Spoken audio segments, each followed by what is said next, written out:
Om Guru Brahma Guru Vishnu Guru Devo Maheshwara Guru Sakshat Param Brahma Tasmai Shri Gurave Namaha. Om Narayan Narayan Narayan. After a few days, today is 17th Friday. Yes. So we have little bit of Sugama. Those who are interested can listen.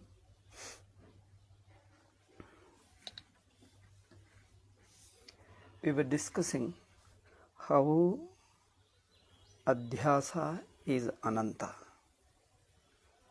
Okay. Adhyasa is Ananta. Although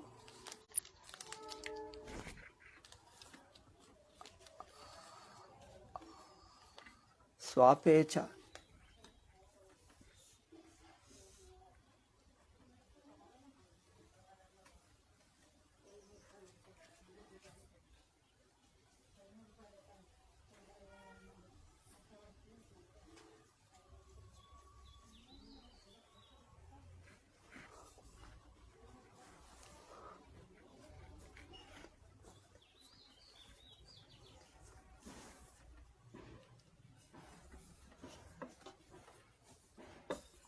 Adhyasa drishtaiva cha swape anuvrittihi.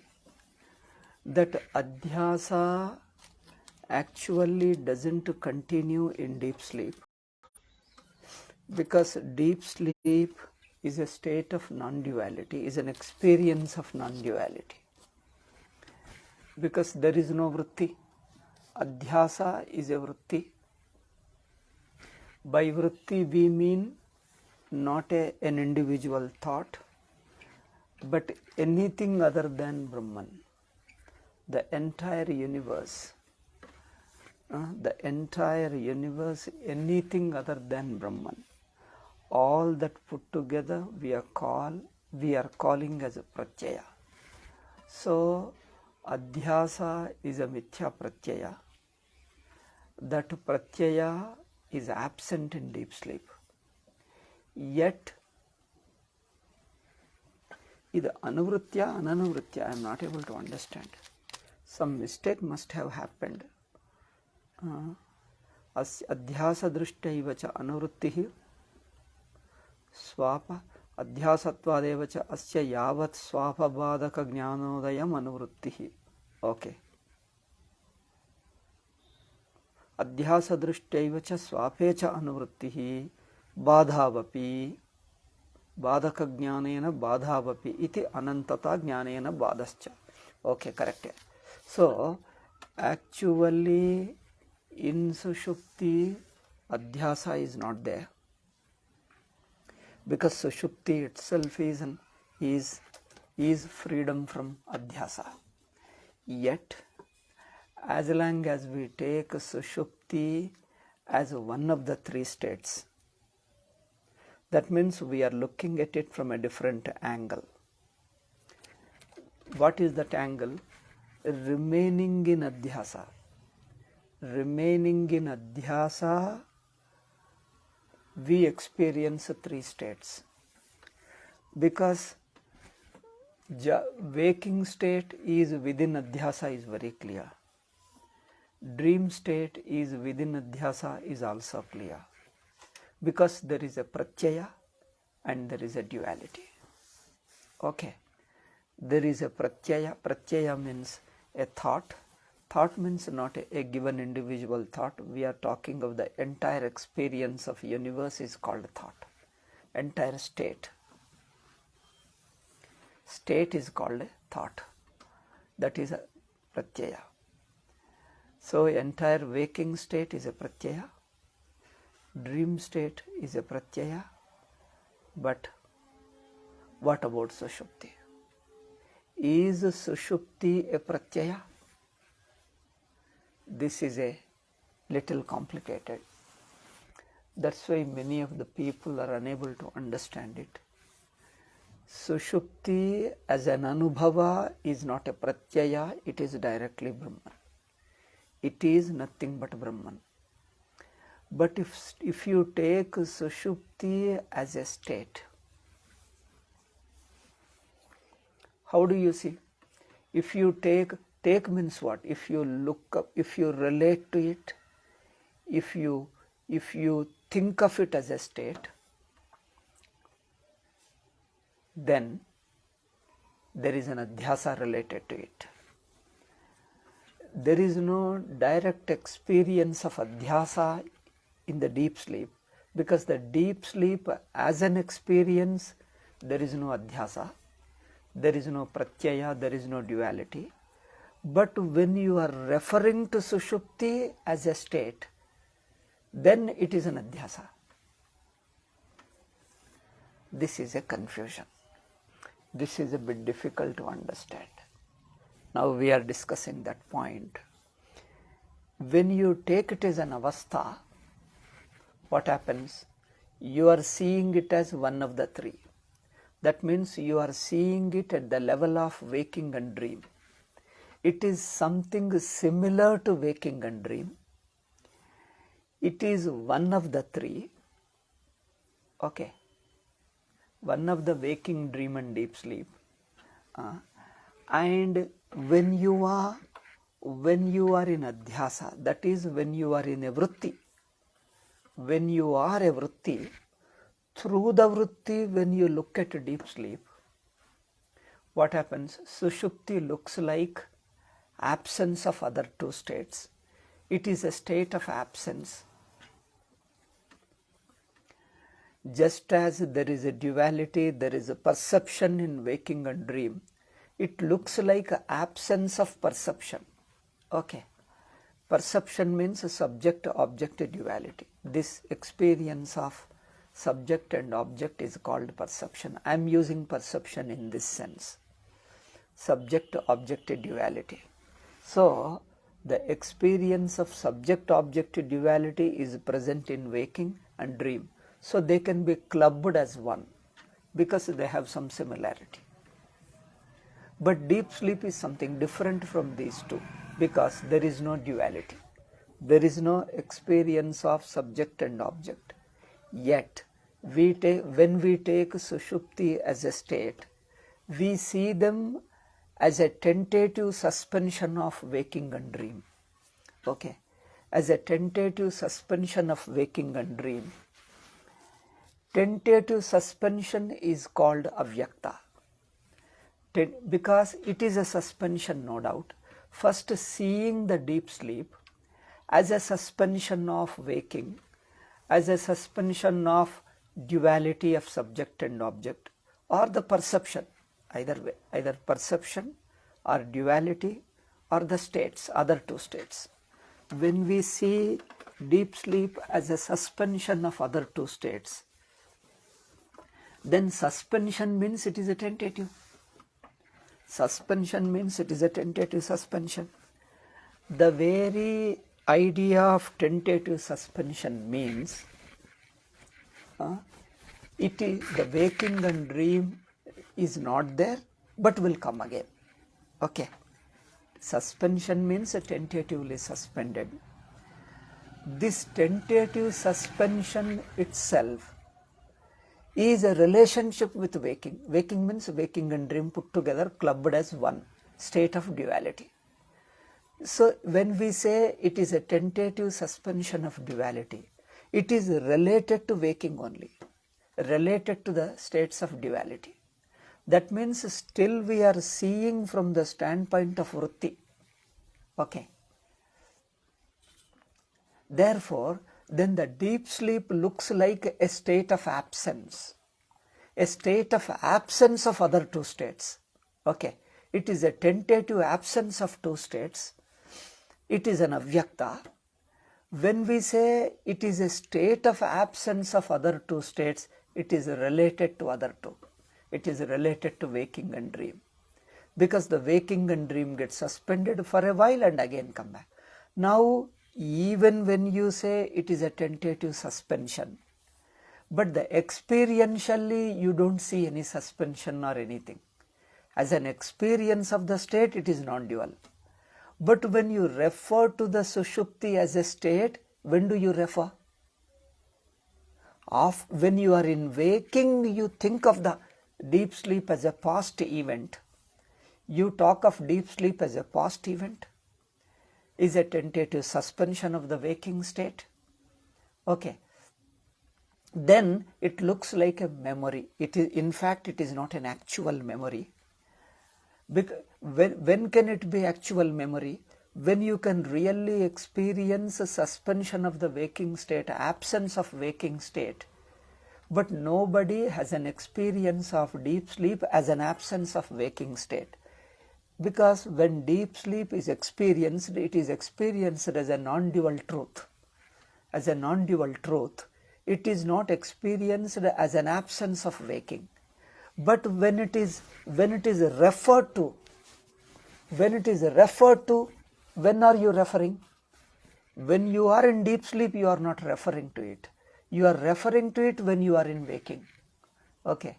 From the waking standpoint, when you are referring to it, it looks like a state.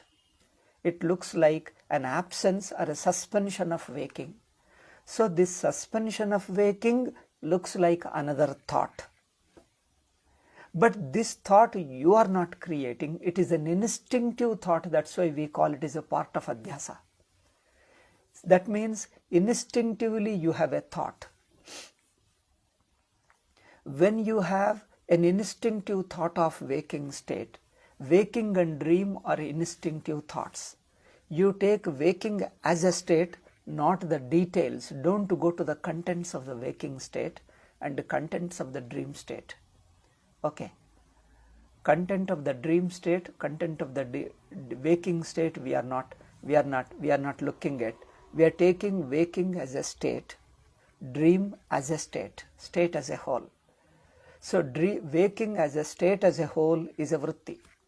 Dream as a state as a whole is a vritti. Similarly, sleep as a state, when you refer to it, you have a vritti. Dream as a state because it is in contrast with waking and dream.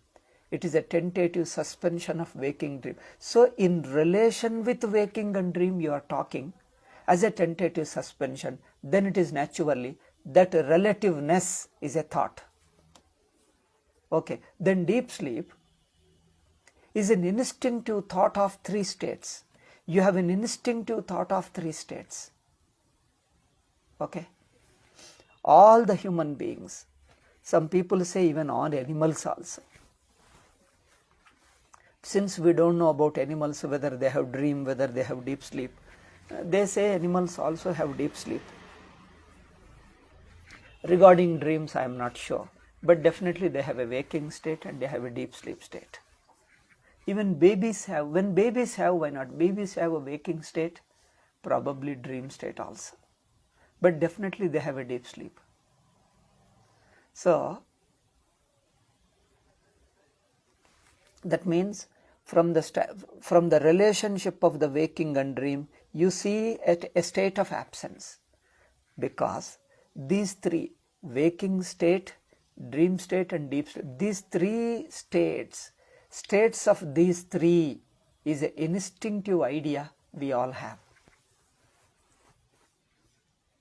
That means when you are mistaking the Atma, that is deep sleep, as a waking state, along with the waking state,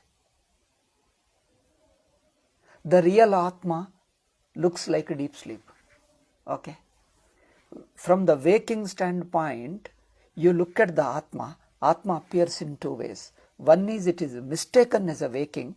Waking is a state of misunderstanding, and deep sleep is a tentative suspension of that misunderstanding. A misunderstanding and it's a suspension, it's avyakta, it's a dissolution of that misunderstanding. When there is a misunderstanding, the misunderstanding has a limitation. Misunderstanding being a misunderstanding, see, misunderstanding being a misunderstanding, it also, the very nature gives us an instinctively suspension of that waking state. Instinctively there is a thought in us that waking state is suspended. That idea of suspension is called remembered deep sleep. Thought of deep sleep as a memory, or you say remembered deep sleep. In fact, deep sleep itself cannot be remembered if you go by the fact. But since we have such an instinctive thought, we are using that thought to understand the truth. Okay.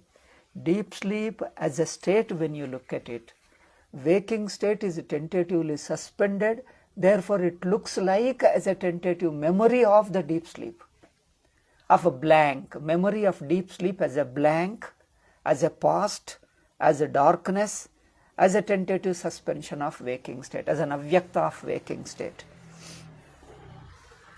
That means that is a state where waking state disappeared and comes back again.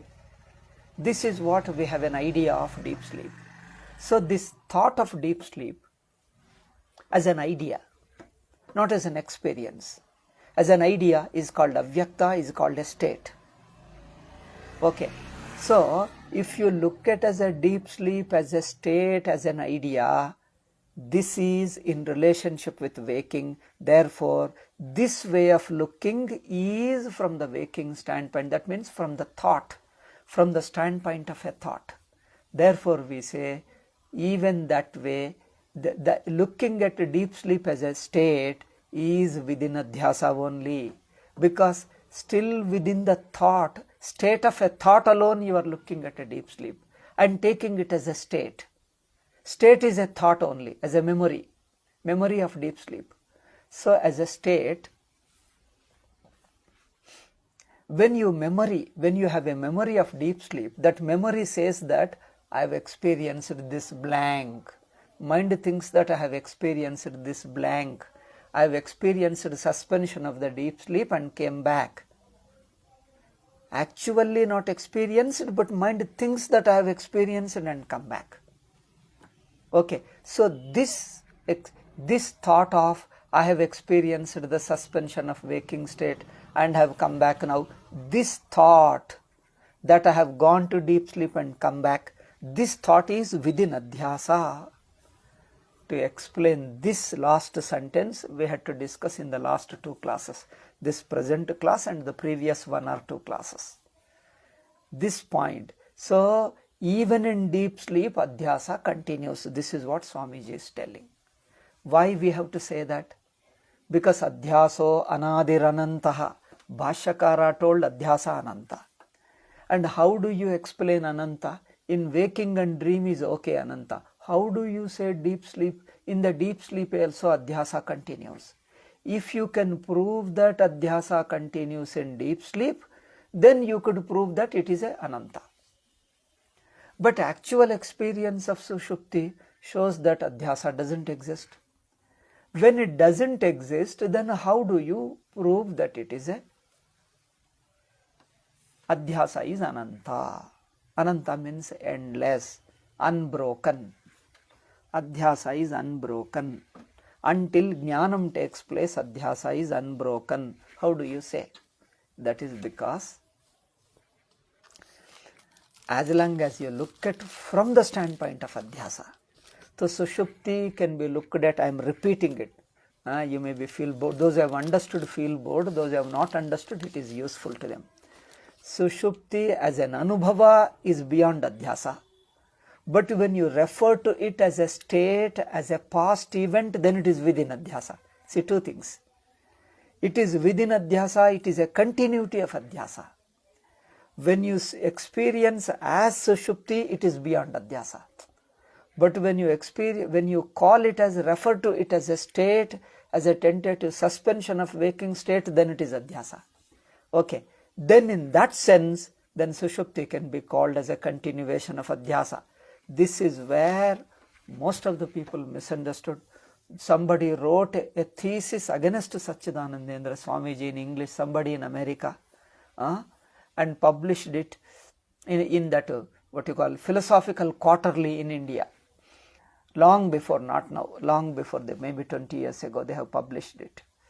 And in that thing, Swamiji refuted Swamiji that Swamiji is confused person, Swamiji is shifting standpoints, what you call Vyavaharik standpoint and Paramarthik standpoint, particularly when it's come to Sushupti. One side he says there is avidya, another side he says there is no avidya, he is confused, he is not clear, therefore he is untraditional, he is political and all kinds of things. So when people don't understand, they will create all kinds of political, all kinds of criticism. Okay, anyway, if they criticize, doesn't matter, because that only shows their misunderstanding. Now, those who having read that thesis, some people also felt that, oh, that thesis is right, the author is telling right, because it is true. Sachidananda Swamiji is dismissed. I tell you, Adhyasa as a state, if you take, you can say Adhyasa is continuing. In fact, to be frank, if you want to say, to be clear, there is no Adhyasa in Sushupti, but the very thought of Sushupti is an extension of Adhyasa. See, you have to present it. There is no Adhyasa in the experience of Sushupti, but when you come out of Sushupti, you have a thought of Sushupti. That thought of Sushupti is an extension of Adhyasa. If you take it this way, it's very clear. And then anybody, even the thesis writer, author, if the thesis writer listens to us, they will understand it, they will get clarity, they will not have this misunderstanding. We will clear their doubt and explain to them Swamiji's standpoint, and by that Shankara's standpoint also. Shankara's way of presentation called Shankara's Prakriya. So they will understand the Shankara's Prakriya. By taking the Sushupti as an Anubhava is most important. You can't skip that. The most of the Vyakhyanakaras taken Sushupti as a way from the waking standpoint, therefore as a continuation of avidya, as an avyakta. So taking Sushupti as an avyakta, continuation of avidya, this standpoint is taken by Shankaracharya too. Anybody has to take, when you take it from the Vyavaharika Drishti, from the waking standpoint. It is useful for Karma Kanda, Upasana Kanda and for other purposes. But if you take only that standpoint, if you take avidya continuation in deep sleep, then you would not know how you are free from avidya, how you are free from adhyasa. That Brahman is Swatas Siddham cannot be proven. Then the Brahmanubhava, the Brahman has to dawn as a special experience of Nirvikalpa Samadhi or some other thing, I don't know. Some special experience you have to get it. But here we say Advitiyam. Somebody asked me recently, when Tattva Shankara is a channel, they have interviewed me and they recorded my answers. They asked the same question. What is the proof for Advaita? From common man standpoint, on what basis and what strength you talk of Advaita? But everybody's Anubhava is Dvaita only. So, some people answered that the proof of Advaita is a Shruti. Shruti says that there is Advaita, but this is again a difficulty. Some people say the proof of Advaita is Shruti Vakya. Some people say Brahmagyani's Anubhava. This point Swamiji discussed in Mula Vidya Nirasa, beginning of the second chapter. Very beginning of the second chapter he discussed this point. How do you establish Advitiyam? If you go, I just to briefly summarize it, I am not going to discuss all that in detail, just to briefly summarize that Mula Vidya Nirasa's second chapter, the beginning, what he discussed. And answer what is the proof of Advaita. Okay. Shastra cannot be the proof of Advaita because Shastra statement can be interpreted differently from the same Upanishads. Different people interpreted differently. Some people interpreted the same Upanishadic Vakyas as not proving Advaita but proving Dvaita or Vishishtadvaita or something else. Therefore, Shruti Vakya, second point is, if Shruti Vakya is taken as a proof of Advaita, then Advaita becomes only a belief, a concept alone, not a Swatas Siddha. But Advaitin's stand is, Advaitam is Swatas Siddham. Swatas Siddha means it is in everybody's experience. means there is an undeniable experience must be there. Then only we call it Swatah Siddha. Swataha Siddha, see the very word means an undeniable experience of non-duality. So if Shruti, then you have to believe it. And Shruti's interpretation, you have to believe it. But if you look at the Hindu Samaja, Hindu society, there are other interpretations. So then you get a doubt, then does Shruti mean Advaita only? Because other people are interpreting differently. So if you go by the Shruti as a statement, as a Vakya, you can't be sure. Second thing, even if you are sure, you are only believing Shruti statement and not going by Anubhava. Okay, first this point. Another point is, some people say not only Shruti but Jnani is Anubhava. But who is Jnani? How do you know? An Advaita Jnani say that I am Brahman, Advaitam, but there are other Jnanis who say Dvaitam alone is Brahman, Dvaitam alone is Anubhava. So you don't know among the Jnanis, among the what you call the enlightened people, there are different people. Some say Advaita Jnanam, some say Dvaita Jnanam, some say Vishishta Advaita Jnanam. Whom shall we take as a Jnani? Whom shall we take as a Jnani? But even if you have to take it, but all the three claim differently, but again the same doubt remains. Doubt cannot be resolved. But even if you take one of them, let us take Advaita Jnani. Advaita Jnani's experience as a proof of Advaita, then this becomes only Paroksha for me. Paroksha means it is only a belief for me, but not a matter of my experience. Whether you take Shruti Vakya, whether you take Jnani's words, both are Paroksha for us. That means they are out of our experience. Our experience only says Dvaitam. They say yes. Our common man's experience says Dvaitam alone. So Advaitam doesn't exist in common man's life. Then you can't call it Swatah Siddham. You can't call it as a truth. So there Advaitam may happen, may not happen, because it is a totally matter of belief and never a matter of experience. Therefore, Shruti says clearly, which Shankaracharya interprets that way in Brihadaranyaka and certain other places, Sushupti is Advaitam. Sada Saumya Sat Sampanno Bhavati. Chandogya says, Brihadaranyaka says, many others say that Sushupti is Advaita Anubhava. Once you see Sushupti as an Anubhava Sushupti, not as a state looked from in comparison with waking. Looked from the waking, you say it is a tentative suspension of a waking. Then that is a more of a tentative absence of waking. Then the absence of waking is still looked from the waking standpoint. Then the waking standpoint is Adhyasa. That means it is a continuation of Adhyasa. It is an extension of Adhyasa. Therefore, Sushupti taken as a state can't prove Advaita. Then Advaita as a Swatah Siddham is a self-evident experience. Advaita is self-evident experience. You have to take Sushupti as you are in Sushupti. Sushupti not looked from waking. Sushupti, as you are in Sushupti. You are in Sushupti. This is again a way of telling. If you still allow me to say, there is no Sushupti and you are in it. You are another name for Sushupti. Sushupti and you are synonyms. You are, because when everything else is dropped, when I alone remain, I negate everything else, and what remains unnegatable is yourself. That is non-dual yourself. You negate everything. All thoughts you remove. But the consciousness which stands unnegatable, after removing all thoughts, after negating waking, dream and anything else, after negating all thoughts, the very negation culminates in a consciousness which is unnegatable. That is you, that is Sushupti, that is non-duality. Okay. Therefore, non-duality is a matter of everybody's experience. Therefore, don't say, if Sushupti is a proof of Advaita, then are we toggling from Sushupti and then Dvaitam and Advaitam, Advaitam, Dvaitam? Sometimes you have Advaitam and again come back to Dvaitam. No.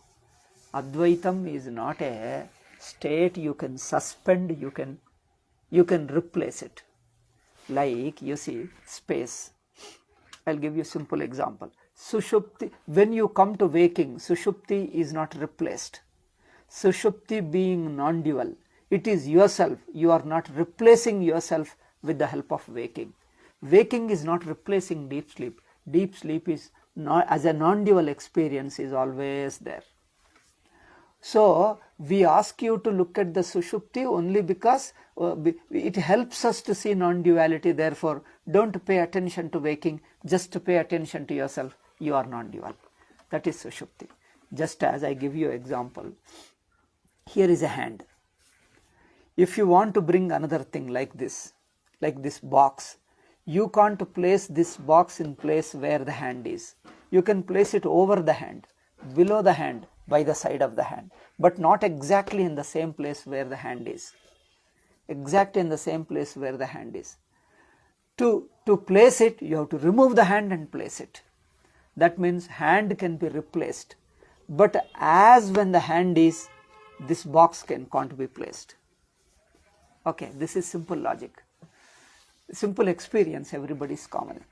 Where the hand is in the same place, you can't put another hand. Okay, you leave it. Now come to another example. When you bring the hand to the space, now here is a space. Into the space you brought the hand. Is the hand replacing the space? Is the hand replacing the space? No. Hand cannot replace the space. When hand arrives, it arrives within the space. It doesn't replace the space, because hand cannot exist without the space. Similarly, from the Sushupti, waking comes. When waking comes, it doesn't replace Sushupti. Sushupti is non-dual, formless. Formless cannot be replaced by form. Waking is a form. Deep sleep is formless. Formless cannot be replaced by form. That means in spite of form, formless appears. Okay. Formless is there in spite of the form, because form cannot replace the formless. In the formless alone, form appears. In the space alone, hand appears. When hand arrives, there is a space. Space is required for the hand to exist. Therefore, hand is existing within the space. The space is always there. Hand may go away, space remains. When hand comes, space remains. Space is always there. Hand comes, hand goes. Waking comes, waking goes, but Sushupti remains. Sushupti as a non-dual experience cannot be replaced. Okay, but therefore Sushupti is not Sushupti is not something that is replaceable by waking. Okay, therefore Sushupti is a self-existing experience which Shruti is referring to. Shruti is not ignoring your Anubhava and teaching wildly. Wildly means like Karma Kanda texts. They teach of heaven. Wild in the sense they're in the without your experience. Wild in the sense Shushka Tarka, we use it. Shushka means without a reference to experience. Do you have an experience of heaven? When Shruti says there is heaven, you accept it, you believe it, and you can't see it in your Anubhava right now. But whereas when you say Sushupti as an Advaita Brahman, we are only referring to your Anubhava. We are not asking you to believe on the strength of me, on the strength of the Vakya. Heaven, you have to believe on the strength of the Vakya. You have no experience of heaven right now. But whereas the non-duality is an experience right now. In deep sleep is your experience right now. Irreplaceable, it is not replaced by waking. This, so to that person who interviewed me, I told Sushupti is your direct experience which can't be replaced. Okay. Therefore, when you are looking at the world, you stand. When you remove all the world, still you stand. You stand whether you are experiencing the world, whether you have removed the world and you remain, because you remain at the bottom all the time. In you the world appears. While world appearing, you are there. When you erase the world, still you are there. So your present, you means myself, the Sakshi, the consciousness, non-dual consciousness cannot be replaced by anything. Let anything appear, it appears within me. If nothing appears, still I remain non-dual. So this non-dual experience called Sushupti, empirically called Sushupti. Sushupti is not a tentative state, it is underlying all states. Sushupti as an Anubhava underlying all states. Sushupti as a state replaceable. It is replaceable because when Sushupti goes, waking comes, and waking goes and Sushupti comes, they keep mutually exchanging, mutually replacing. Okay, if you take Sushupti as a state, then naturally it is replaced by waking, waking is replaced by sleep, sleep is again replaced by waking. Are the three states, waking, dream and deep sleep, they get replaced. They replace each other. Okay. But Sushupti as a Swarupam, irreplaceable. It is there because it is timeless experience. Timeless cannot be replaced by time. This is very interesting, you see. Time when comes, the timeless underlying truth cannot be replaced by time because time is an imposition. Imposition, see, snake cannot replace the rope. Snake appears upon the rope, taking the rope as a basis, snake appears, it doesn't replace the rope. Because the shape of the rope, the thickness of the rope is visible in the snake. The shape, supposing it is curved, if the rope is curved, the curve is seen in the snake. If the rope is bent like this, the snake also appears bent. Therefore, the bent shape is visible even in the snake. Thickness of the rope is still visible in the snake. Thickness cannot be lost sight of. Therefore, the Brahman's existence, pure existence, which is nothing but Sushupti, the pure existence of Sushupti cannot be lost while experiencing the waking. In the waking, there is an existence. That existence is Sushupti, that Brahman is always there. Therefore, what is the proof of Advaita? Proof of Advaita is Advaita only. It is self-evident experience which nobody can deny. We only point out. You can see, because that Sushupti is a common basis for anything. Taking that basis for granted, you think of the world coming and going and all that. So even for coming and going, there should be a common neither going nor coming. Always existing basis. And that always existing basis is yourself. Yourself means your consciousness, your pure existence. That pure existence is irreplaceable, unchanging. It exists. In that alone, world appears and merges back. World appears in that existence, merges back into existence. So that pure existence is always there, irreplaceable, undeniable, and you don't need proof. You don't need proof better than that. It is self-evident. Self-evident, irreplaceable, undeniable. 3 you remember. Self-evident, irreplaceable, undeniable. Okay. SIU. Self-evident, irreplaceable, undeniable. And that is the proof. What is the proof of Advaita? Somebody asked. So he already heard certain answers. He brought those answers.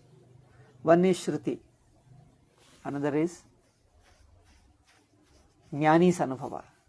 These two are external to you. They are not your Anubhavas. Anything that is external to you is a matter of belief. So you have to show your own Anubhava as a proof of non-duality. That is your own Anubhava. And those who take deep sleep from the waking standpoint, then it is a continuation of Adhyasa, continuation of Avidya. You have no proof to show You have no proof for Advaita to show. If you take deep sleep as taken from the waking standpoint as an avyakta, therefore in the Upanishads, in Shankara Bhasya, Shankara takes two standpoints. Avyakta also he takes and directly Anubhava also he takes. Avyakta is useful to show that world is tentatively suspended, but direct Anubhava is a proof of Advaita, where what is suspended means what is merges. What merges can be falsified. Waking state merges in your deep sleep, then it can be falsified. What doesn't merge means what continues to exist all the time.